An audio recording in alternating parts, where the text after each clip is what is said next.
Vamos ler do verso 7 ao verso 25 novamente.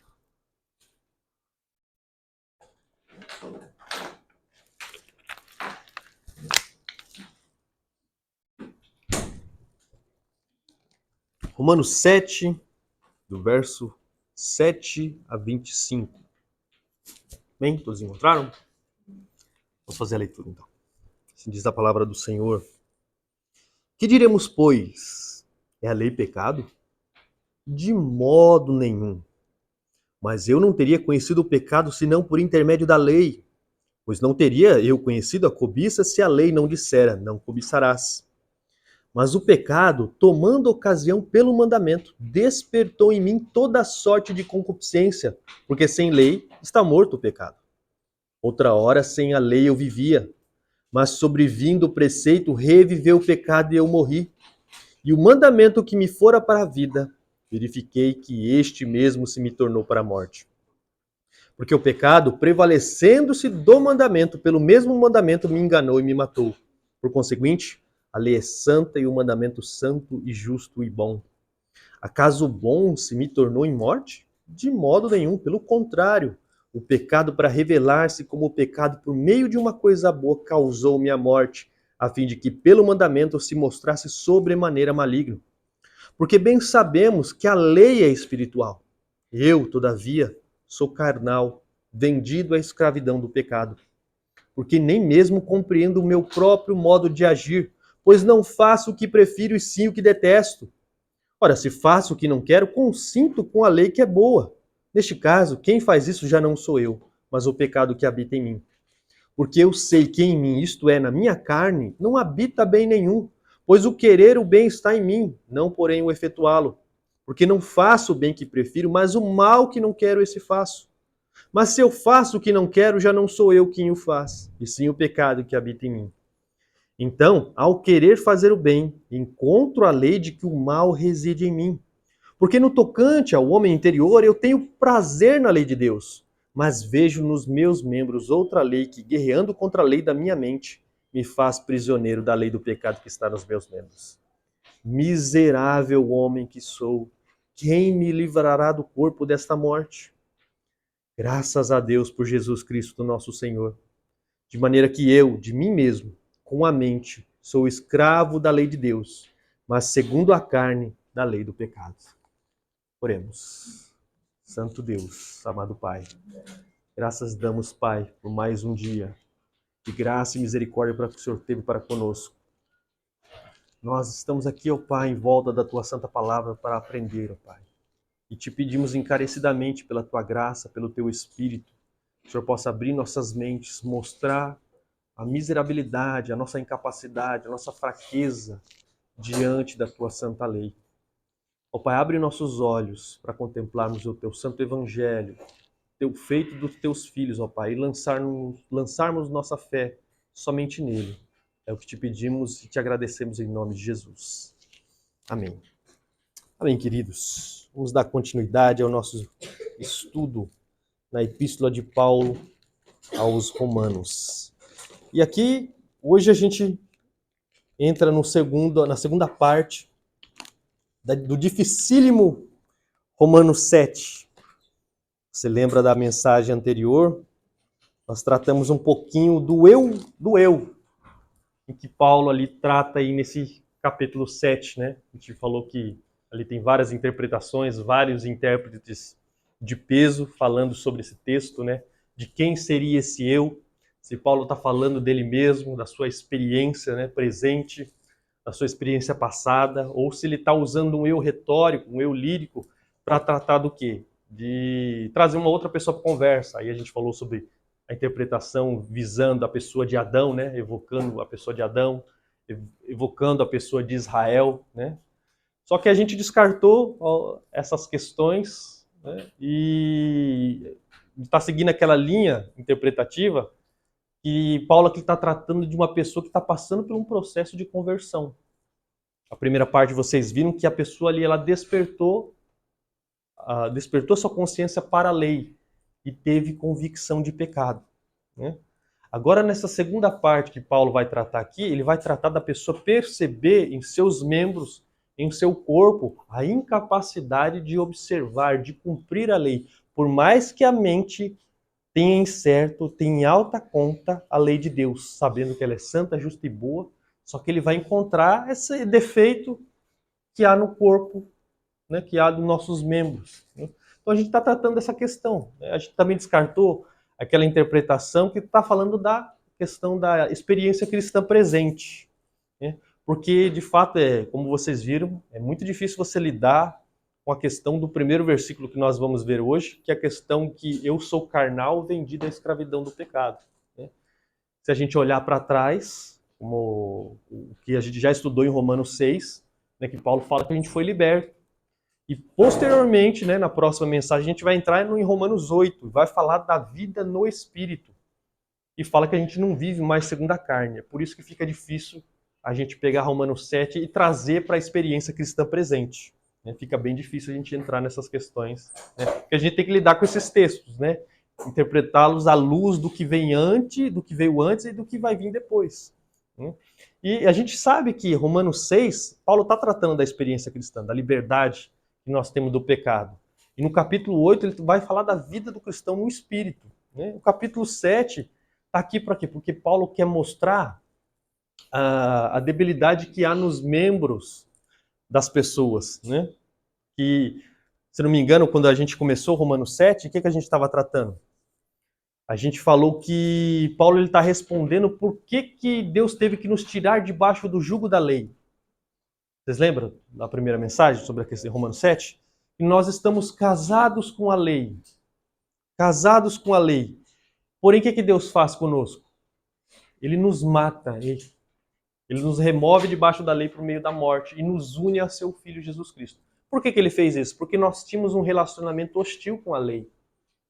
A lei era aquele marido certinho, perfeito, né, que gostava de todas as coisas certas. Todavia, a gente era aquela esposa atrapalhada, estabanada, que não fazia nada conforme o marido queria. E a gente vivia numa hostilidade. Né?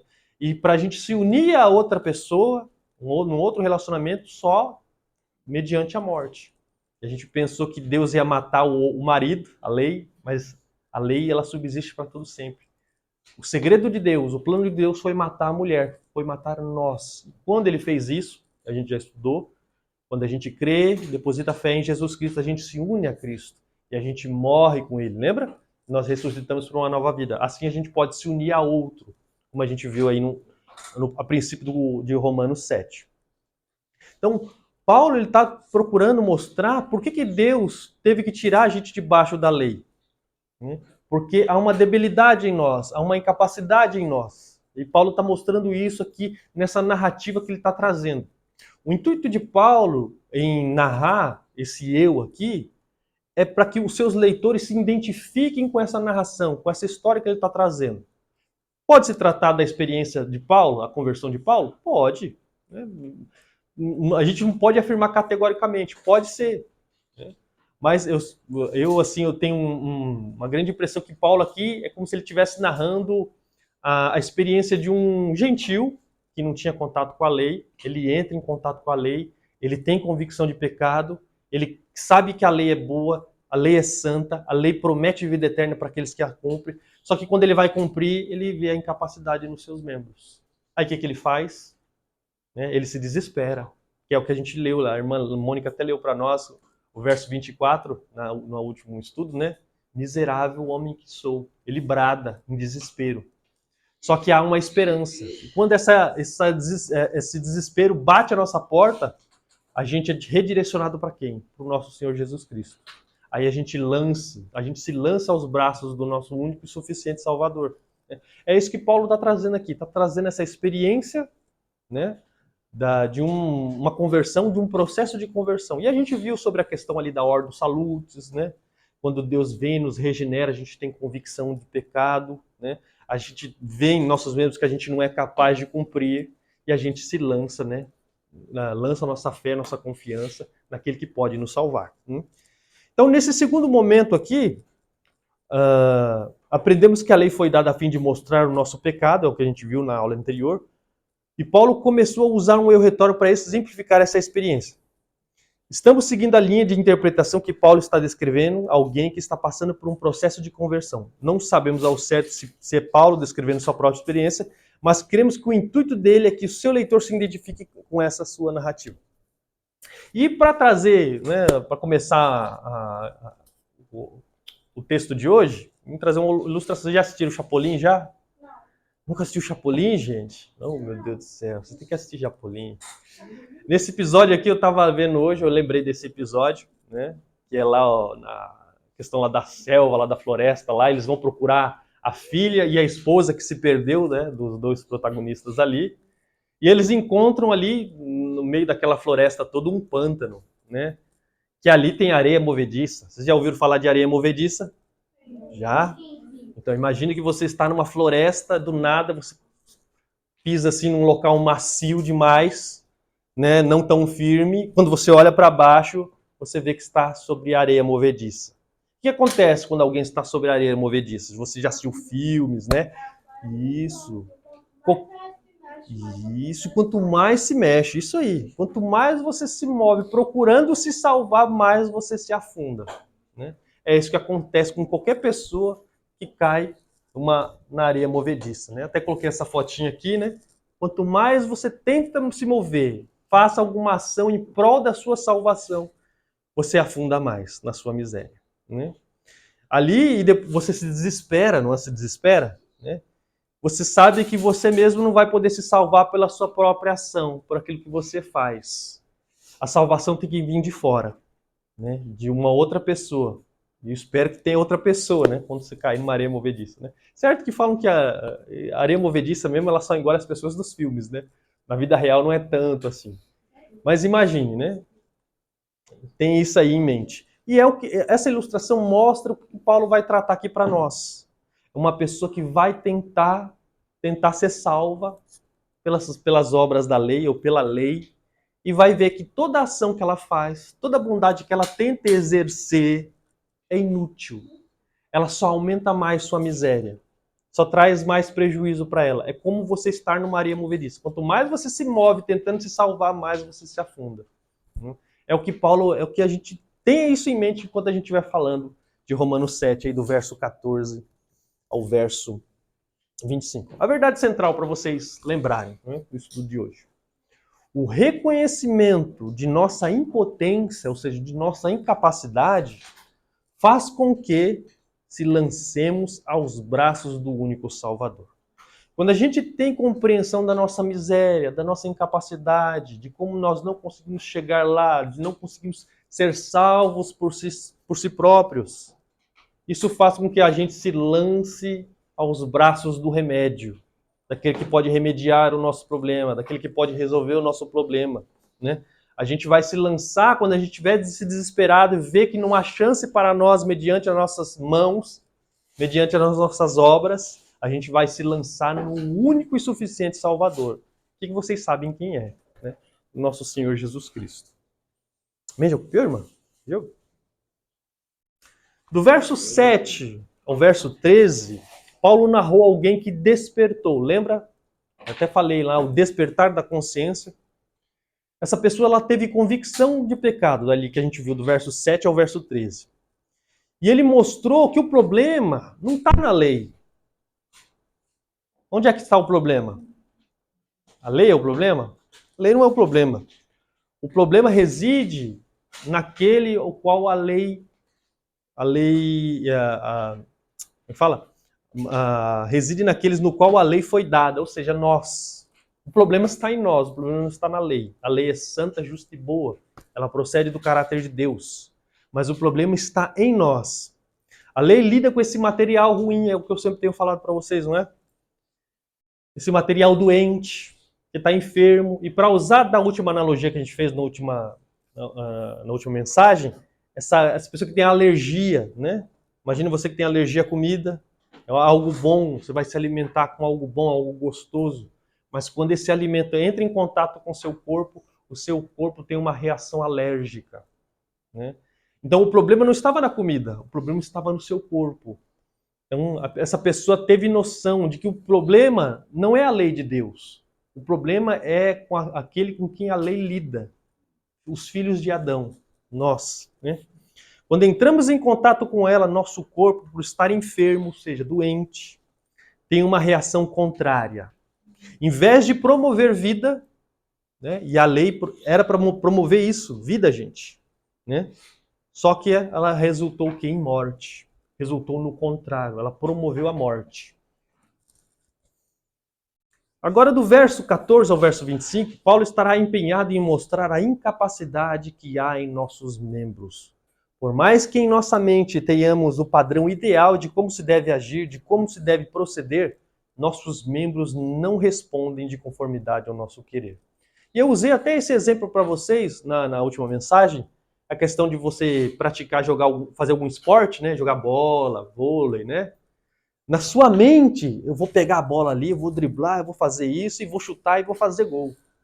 Na hora que você vai para a prática, a perna não anda, a perna fica travada. Você sabe como deve ser as coisas, como deve fazer aqui na mente. Só que quando o seu corpo vai agir, ele trava, né? Aí a gente fala, a gente não tem mais 18 anos, né? Toda vez que acontece isso, né? Eu não tenho mais 18 anos, né? A mente foi, o corpo ficou. Eu lembro até do pai do irmão Hiro, certa vez ele foi jogar bola e ele falou isso pra mim. Pensando que eu tinha 18 anos ainda, ele devia ter uns 40 e poucos anos quando eu conheci ele. Né? Fui jogar bola lá com os meninos. A mente foi, a mente parecia que estava na plena juventude, mas meu corpo não respondia em nada aquilo que estava na minha mente, né? O ideal que estava na minha mente. É isso que vai estar acontecendo aqui, que Paulo vai mostrar para nós no capítulo 7 de Romanos, nesse restante, do verso 14 ao verso 25. E outra coisa, consultando lá os comentários bíblicos, Tim Keller ele fala assim que a gente tem que prestar atenção que a palavra lei, do verso 14 a 25 aqui, tem 3 tipos de interpretação sobre a questão da lei. Quando a gente vê a questão da lei, que nem a primeira, né? A lei aqui quer dizer a lei de Deus, que a gente vai ver no verso 14, verso 16, 22 e 25, né? A segunda interpretação na questão da lei, o versículo 21, Paulo usa a palavra lei para denotar um princípio. Ele vai falar, eu descubro essa lei em mim, esse princípio, de toda vez que eu vou fazer o bem, eu encontro o mal.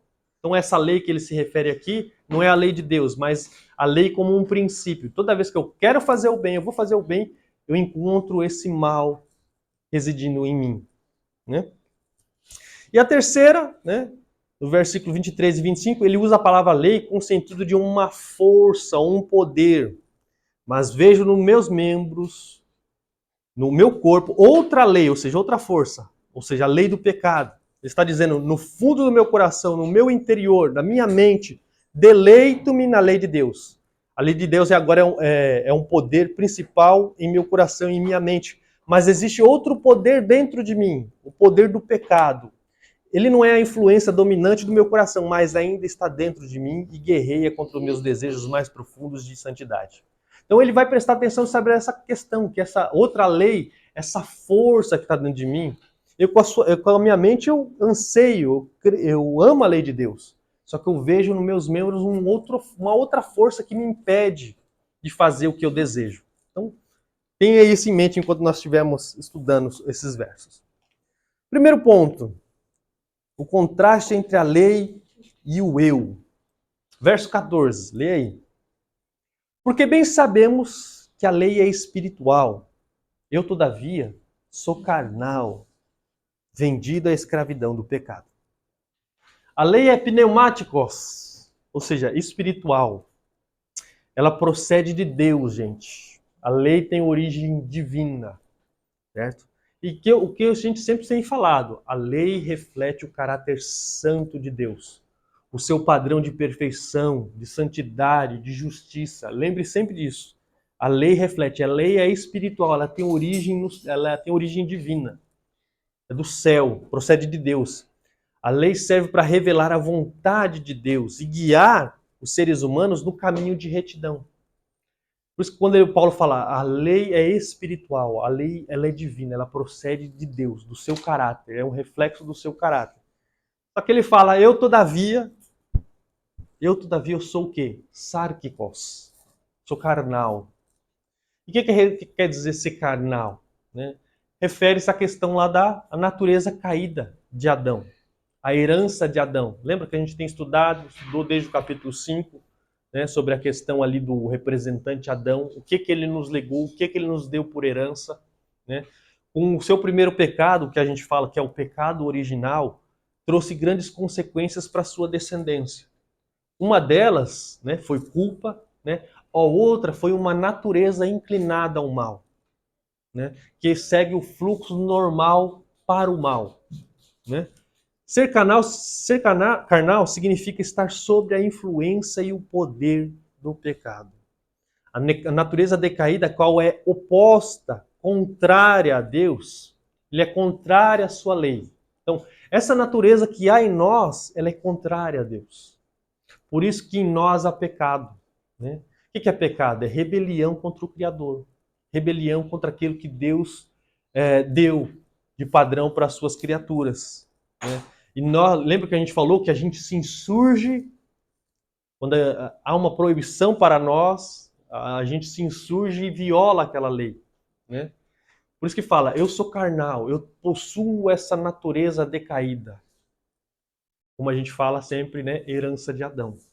Adão nos legou essa herança maldita queremos se opormos sempre à pessoa de Deus. E ele termina aqui, vendido à escravidão do pecado, né?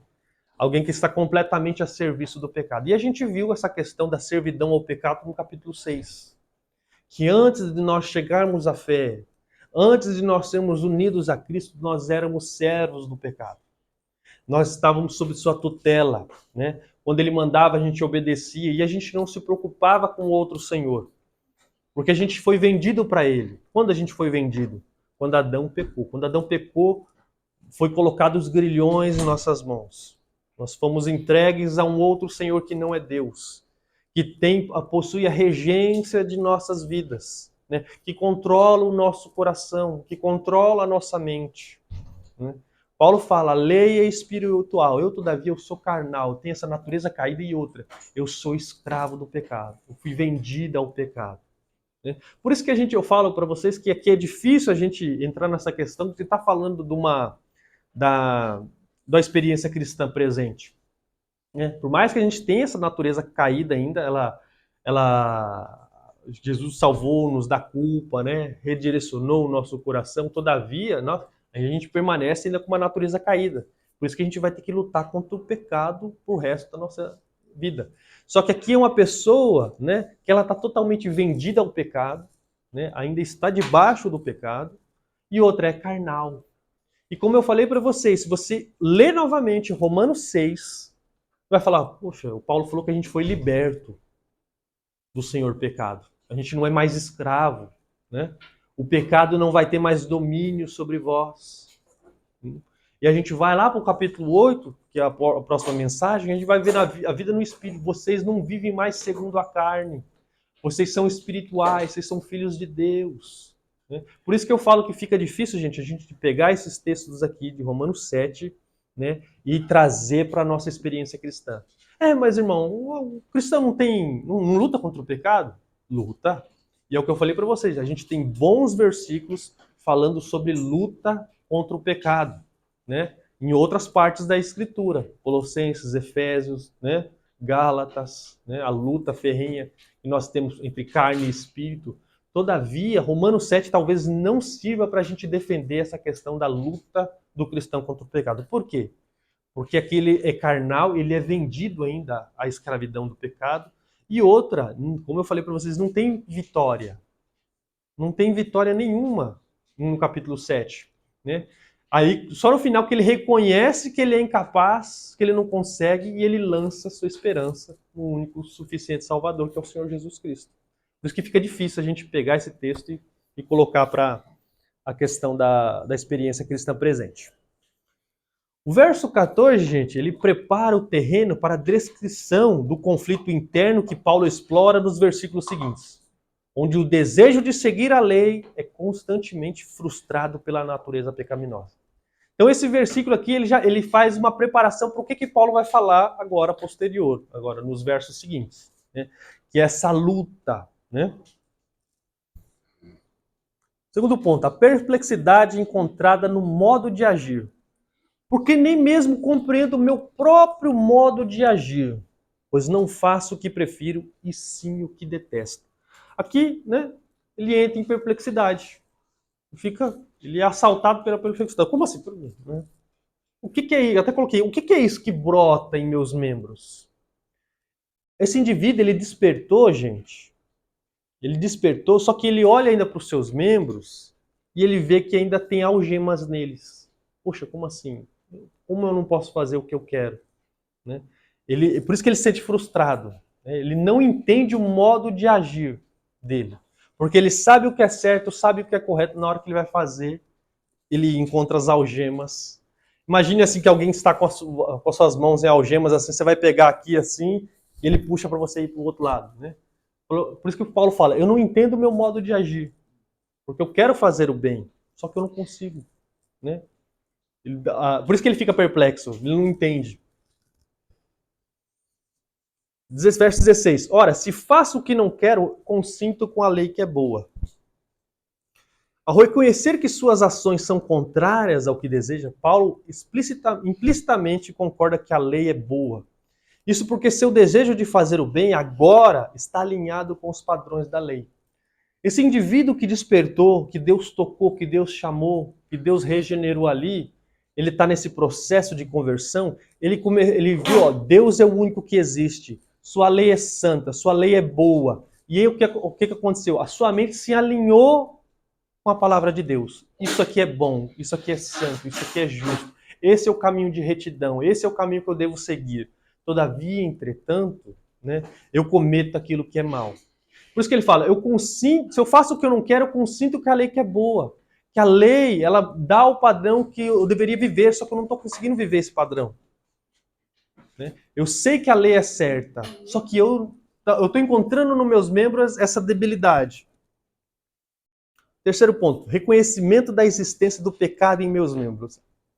Neste caso, quem faz isso já não sou eu, mas o pecado que habita em mim. Então, Paulo aqui ele reconhece que tem algum problema com ele. Tem algo nos membros dele, tem algo no corpo dele que o impede de fazer aquilo que ele quer. E aqui, gente, a gente deve tomar cuidado. Por quê? Porque tem alguns intérpretes que pegam isso aqui e falam que Paulo ele foi adepto, adepto da questão do dualismo. O que é o dualismo, né? O bem e o mal. Né?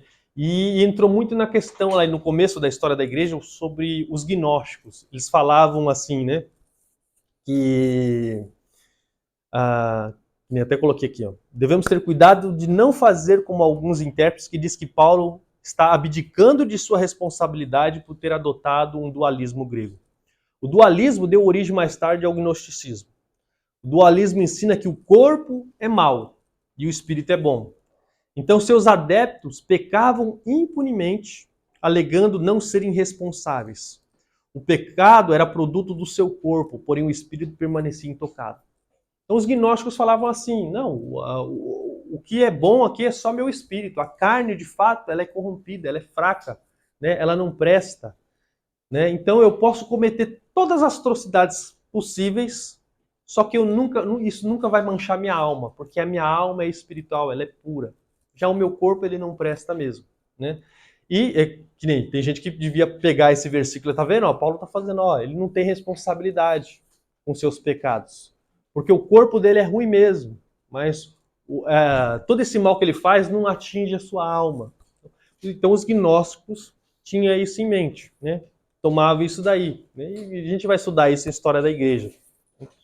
Só que o que Paulo está fazendo aqui? Paulo ele só está apontando para algo anormal dentro dele, que é a questão do pecado. Esse é o ponto. Não sou eu quem faz, mas é o pecado que habita em mim.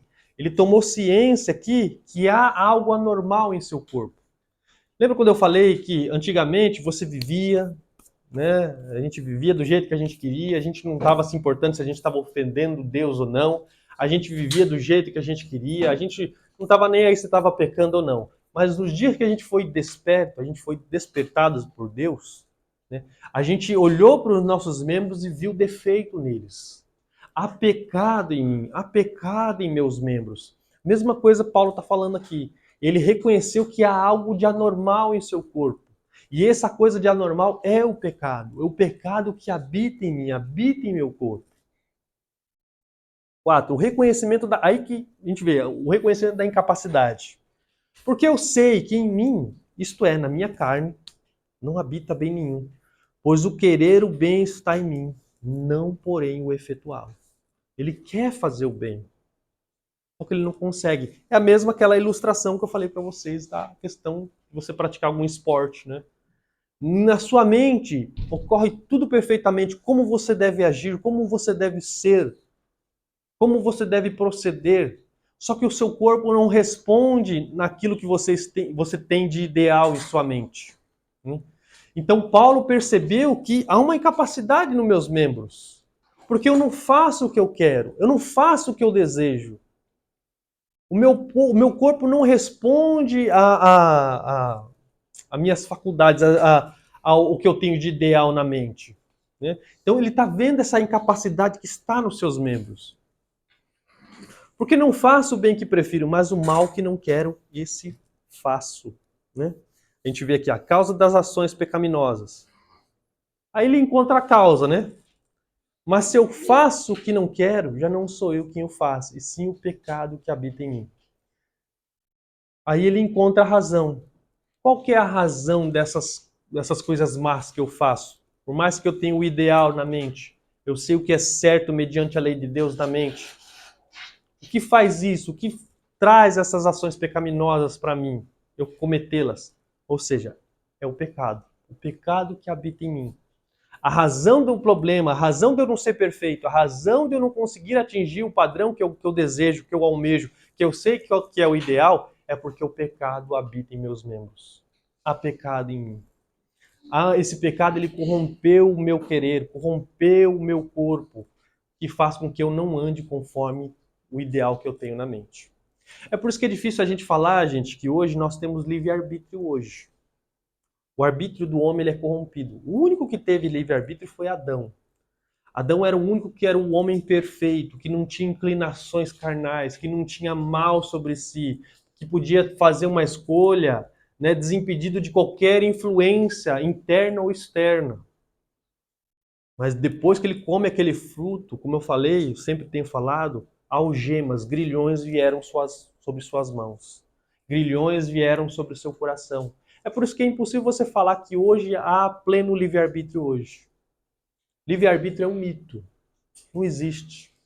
Né? Porque você tem visto, e a gente tem visto ao longo de Romanos, a debilidade que há em nós. Por mais que você saiba o que é o ideal. Tanto que eu até brinco com algumas pessoas, você tem livre-arbítrio? A pessoa fala, tenho. Falei, então você pode parar de pecar, né? Aí a pessoa, sabe, dá um tilt assim, dá um, né? Aí eu falei, duas uma. Ou você é muito cara de pau, ou você não tem esse tal livre-arbítrio que você diz que tem. Né? Qual dos dois você escolhe? Né? Porque você pode apertar o botãozinho aí para parar de pecar. E você não o faz. Por quê? Ou você é cara de pau, ou você de fato não tem. Aí a pessoa para meditar. É verdade. Poxa, por que eu não consigo fazer o que eu quero? Se esse suposto livre-arbítrio há em mim. Então a pessoa fica meio assim, ela para pensar na bobagem que ela está falando. Um livro muito bom para vocês lerem, eu estava lendo ele essa semana, é O Nascido Escravo de Martim Lutero, que é o debate que ele tem com o Erasmo de Roterdã. E ele ali mostra os argumentos ali perante a Escritura, que o tal do livre-arbítrio é uma falácia, é um mito, não existe. Né? Se há livre-arbítrio, ele só consegue fazer com que os homens se chafurdem mais na lama do pecado e permaneçam debaixo da ira de Deus, se é que existe. Então, uma lição de casa para vocês, leiam esse livro. Né? Se quiserem, acho que tem no meu canal do YouTube lá o áudio. Quinto, a descoberta de um princípio. Então, ao querer fazer o bem, encontro a lei de que o mal residiu em mim. Então, aqui, aquela questão da lei como um princípio. Eu descubro que toda vez que eu quero fazer algo bom, perfeito, eu encontro um mal em mim. Eu acabo fazendo o que é mal, fazendo o que é ruim. Né? Toda vez em que se dedico em fazer o que é bom, encontro algo que se opõe em meus membros. Aí eu lembrei de uma frasinha, no C.S. Lewis, no livro, se eu não me engano, no Cristianismo Puro e Simples. Né? Nenhum homem sabe o quanto é mal até se esforçar para ser bom. Só conhecemos a força do vento quando caminhamos contra ele e não quando nos deixamos levar. Né? O que C.S. Lewis está falando aqui? Ele discute aqui a natureza do bem e do mal e a luta interna do ser humano para fazer o bem. Ele argumenta que a verdadeira medida de nossa força moral é revelada quando tentamos resistir ao mal e fazer o bem, em vez de simplesmente seguir nossos impulsos naturais. A metáfora do vento é usada para ilustrar que só percebemos a verdadeira força de algo quando nos opomos a ele, não quando simplesmente cedemos.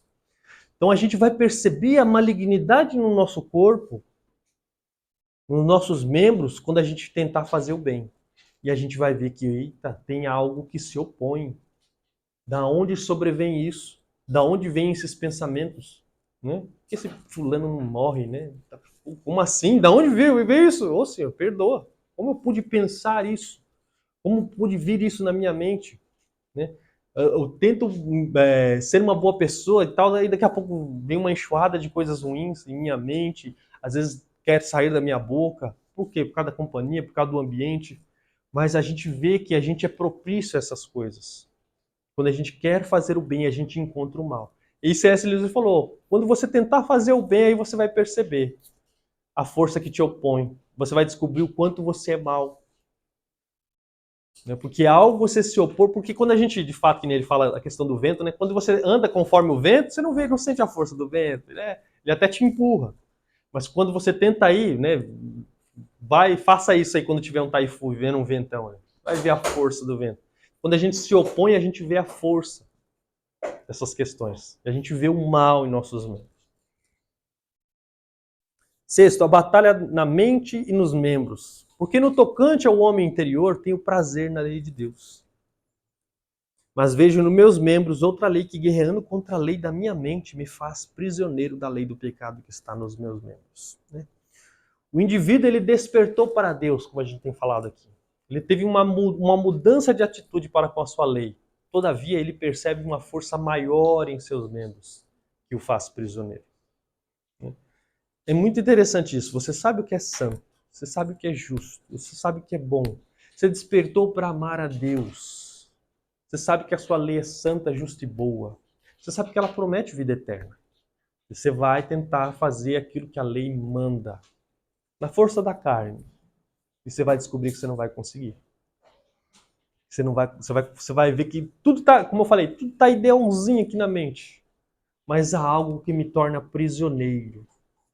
Por isso que Paulo está olhando aqui, mostrando para os seus leitores a incapacidade que há nos nossos membros, gente. A debilidade que há. Essa herança maldita que Adão nos deu, que faz com que a gente não faça o que se deve ser feito. Por isso que ninguém vai chegar ao céu pela sua própria força. Porque por mais que queira fazer o bem, vai encontrar o mal em seus membros. E a gente sabe que um só pecado é suficiente para passarmos uma eternidade no inferno. Por isso que esse indivíduo ele vai começar a se desesperar. Né? Diante deste quadro desesperador, onde só encontra na escravidão a morte, ele brada. Né? Miserável homem que sou, quem me livrará do corpo dessa morte? Né? E essa frase aqui de Paulo, ela ecoa nos escritos da antiguidade. Não falta paralelos dessa exclamação na literatura clássica.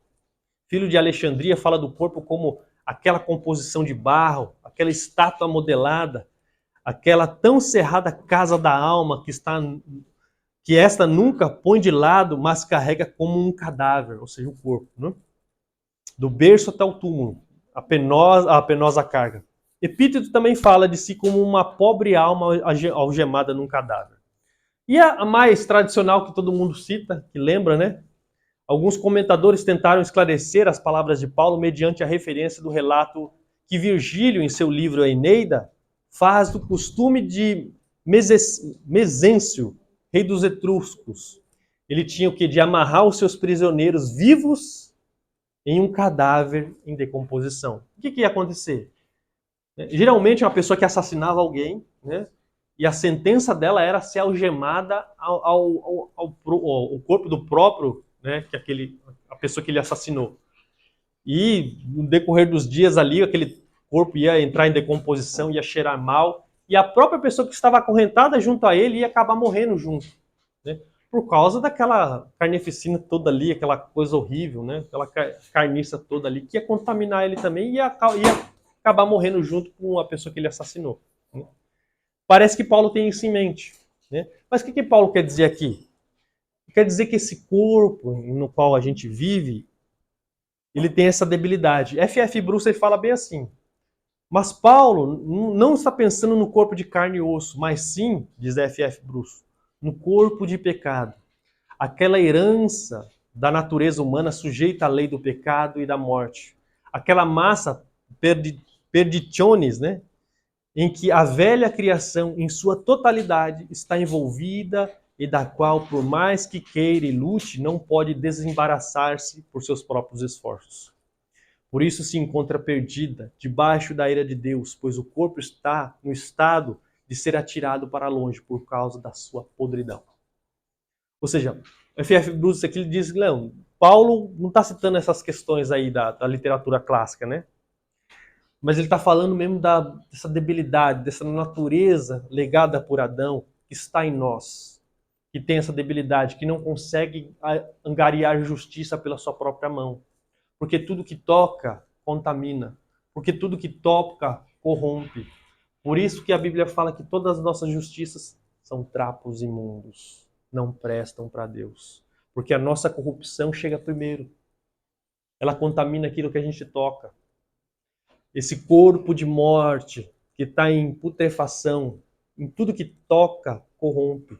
Eu não sei se você lembra no Antigo Testamento, se você tocasse num cadáver, em alguém morto, você se tornava impuro, né? Aqui estamos nós. Nós somos esse cadáver em putrefação. E tudo que a gente toca, a gente contamina. Por isso que nada que a gente possa fazer vai agradar a Deus. Não há como. Por isso que Paulo brada, miserável homem que sou, quem vai me livrar desse corpo, dessa morte? Porque mediante esse corpo eu não vou conseguir ser salvo. Toda ação em benefício da minha salvação por minhas próprias mãos só faz eu afundar mais nesse pântano, nessa areia movediça.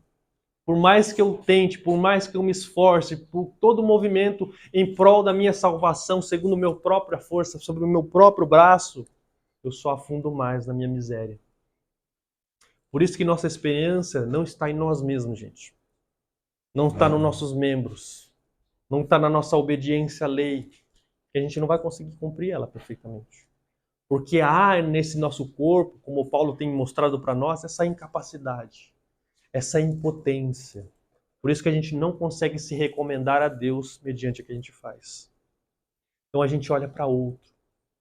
Paulo brada aqui, né? Ele brada, miserável homem que sou, quem vai me livrar desse corpo de morte, que só merece a ira de Deus? Ele fala do verso seguinte: graças a Deus por Jesus Cristo nosso Senhor. Aqui está a nossa esperança, a esperança do homem miserável. O ruim, gente, que nem gosto muito de Jonas Madureira, né? Tem gente que é duplamente miserável. O que é um miserável? Miserável é aquela pessoa que reconheceu que pelo seu próprio braço ele não vai chegar ao céu. Ele depende de outro. O que é uma pessoa duplamente miserável? É um miserável que não sabe que é miserável. Ele não conhece a perdição em que está. Ele não conhece o câncer na qual se encontra em seu corpo, alojado em seu corpo. Ele não tem entendimento do estado em que ele se encontra, um estado de morte e putrefação, debaixo da ira de Deus. Essa é a pessoa duplamente miserável. Por isso que Deus tem que vir e curar, abrir os olhos. Eu sempre uso aquele exemplo lá, né?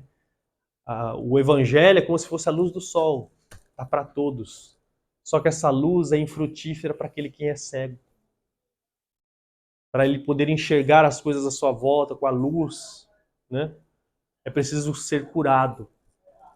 É preciso ser restaurada a visão.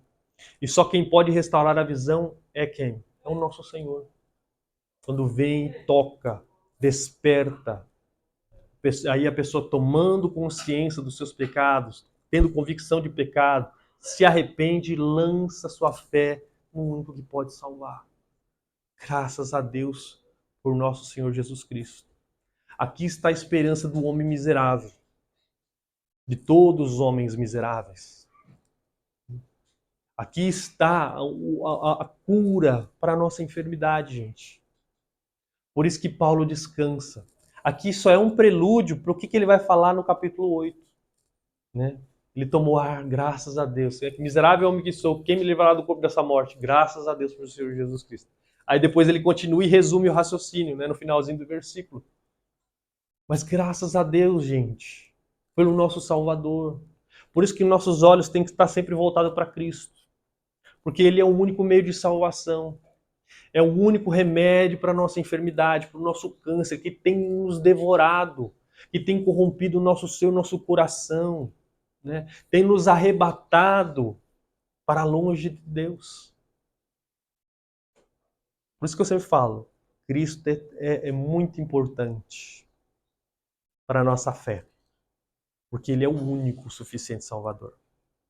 Ele é o único caminho de salvação. E Paulo tem tratado isso, vocês têm visto desde o começo de Romanos. O homem está perdido, o homem está afastado de Deus, o homem está debaixo da ira de Deus. E a única coisa que pode fazer com que ele se livre dessa ira vindoura é o seu filho. É o filho que o próprio Deus enviou para morrer por pecadores. Por isso que há alívio, há paz para nós, somente se refugiarmos em Cristo. Que nem tem um versículo lá nos Salmos, né, que Davi falando, Deus nos tirou daquele charco de lodo e nos colocou firmes numa rocha. É Cristo.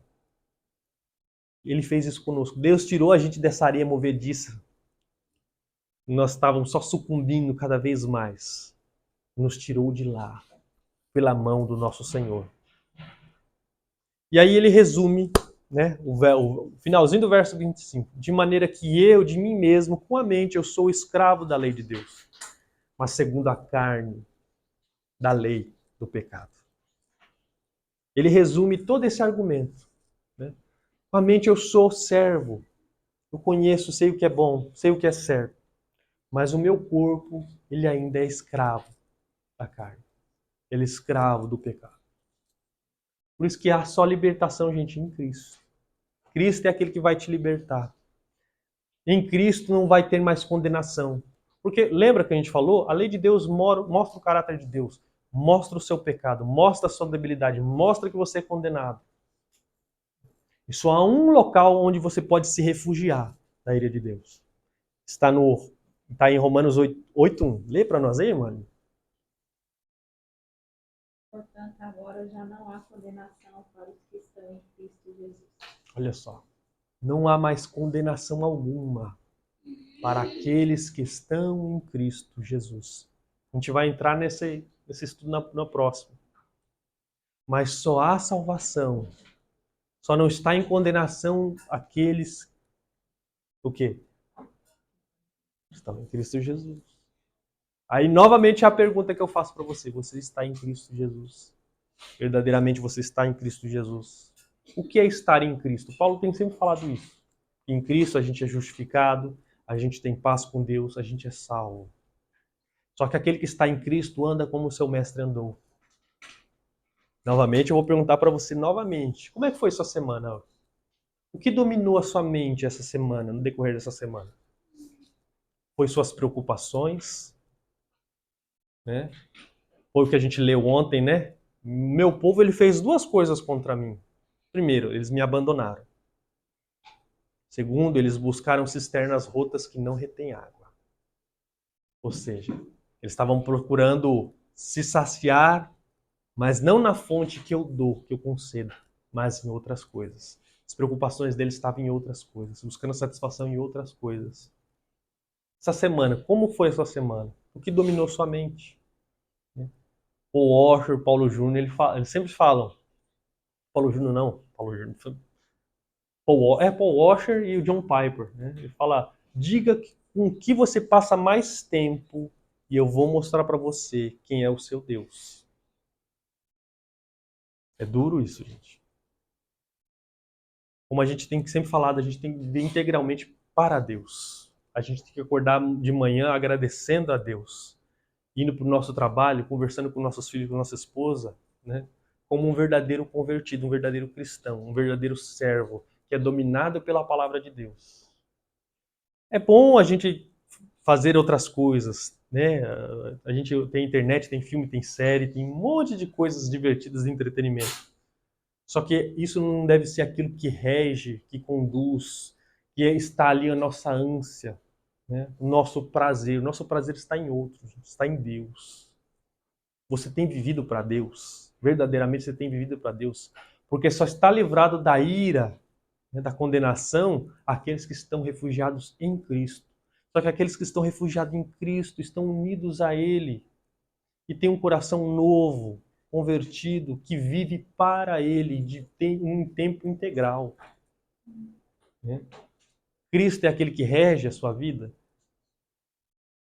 Como você age no serviço, como você age com seus filhos, né, com seus parentes, com seus amigos. Né? Como você é conhecido lá no trabalho? É uma pessoa mentirosa, né? Não cumpre com o que você fala. Né? Ali você dá mostras, né? Porque é muito fácil a gente ser crente aqui, na igreja, né? A gente veste a roupa de domingo, a roupa de crente, né, irmão? Né? A gente ali cumprimenta os irmãos, conversam coisas gostosas, maravilhosas, só que na segunda-feira a gente vive como se Deus não existisse. A gente vive escravo do pecado. E é triste isso, gente. Muito triste isso. Lembra que eu sempre falei traços de pertencimento? A gente vive segundo a carne, segundo, né, os prazeres pecaminosos, a gente está dando mostra de quem a gente pertence. Não é a Deus, é o Senhor pecado. A gente está naquele navio rumo a um destino e não é o céu.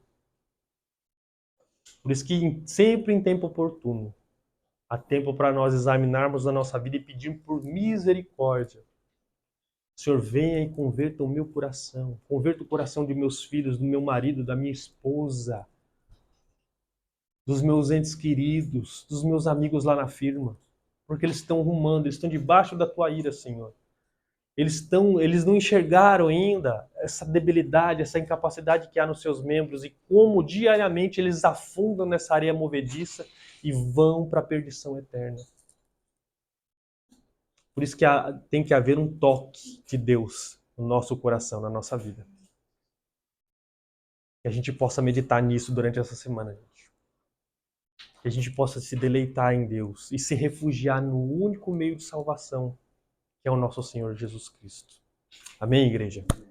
Amém. Hiro, pode orar por nós?